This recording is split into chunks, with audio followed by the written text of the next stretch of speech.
Gardiner fans the flames.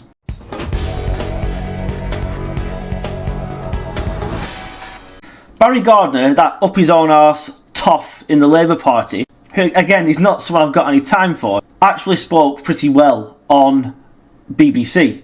He said that number 10 has fired the starting gun now on this leadership contest, and this is also what he said. So the question is, why has number 10 circled the wagons? Tell me why. Why are they having to defend themselves? Well, the answer is very clear.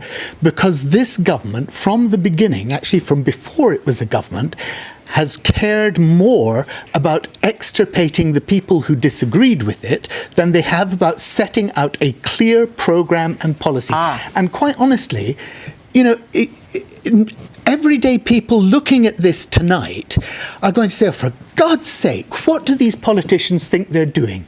You know, you circle the wagons and you end up in a circular firing squad. That's what they're doing.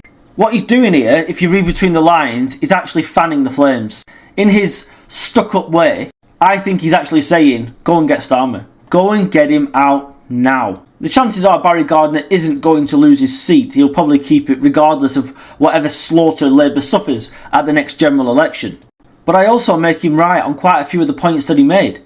People are not interested in these egotistical tossers inside government fighting between each other, playing the game of politics, something that Labour, or a lot of Labour MPs and certainly Keir Starmer, don't understand. What people are interested in, and rightly so, is how much money is in my bank account. How much are Rachel Reeves and Starmer going to take me for this time?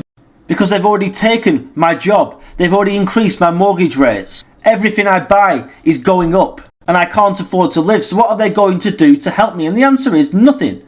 And Gardiner was also right when he said that they spent their entire time trying to pander to Reform voters. Now it's Green voters they're trying to go after. Because they didn't get a majority through being popular, they got it because the Tories imploded. So instead of showing some humility, like Boris did when he realised that a lot of votes had been lent to the Tories from Labour voters, and said, these votes have been lent, let's show people we're going to do good for them and we will keep their votes. Alright, it didn't work out for Boris, fine. But at least the sentiment was there. At least they realised how they got their majority. And I don't think that Labour ever realised why they got their majority. I actually think they believe they are so popular, or were at the time, that people gave them this huge majority. They don't even realise, I don't reckon, that they got less votes than Jeremy Corbyn when he got slaughtered. And they have no contrition, they have no humility.